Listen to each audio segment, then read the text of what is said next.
BJP নেতৃত্বাধীন সরকার রাজ্যের office আদালতগুলিতে কর্মসংস্কৃতি ফিরিয়ে আনার চেষ্টা চালালেও বাম আমলের সংস্কৃতি এখনও দূর করা যায়নি।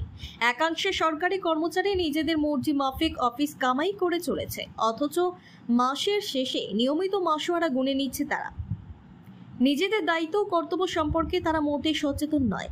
সোমবার রাজ্যের উপজাতি কল্যাণ মন্ত্রী বিকাশ দেববর্মা আচমকায় গোরবাখস্তিতে উপজাতি কল্যাণ দপ্তরের অধিকর্তার অফিসে আচমকায় সফর করেন। সফরকালে কর্মচারীদের উপস্থিতি দেখে মন্ত্রীর চক্ষু রীতিমতো চড়ক গাছ। এই দৃশ্য প্রত্যক্ষ করে মন্ত্রী ক্ষোভে ফেটে পড়েন। এদিন মোট 19 জন কর্মচারী অফিসে বিনা অনুমতিতে অনুপস্থিত ছিলেন।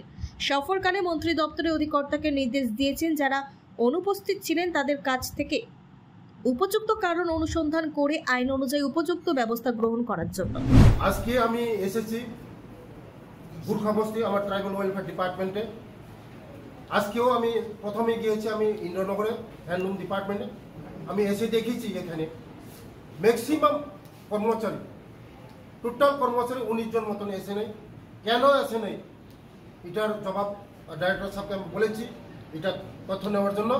আগামী দিন কেউ যদি সময় মতন না আসে, সময়ের কাজ সময় যদি শেষ যদি না করতে, আমাদের সরকার জনপ্রিয় মুখ্যমন্ত্রীর যে নেতৃত্বে আমাদের যে সরকার চলছে, জনগণের সরকার, জনগণের স্বার্থে, গরিবের স্বার্থে।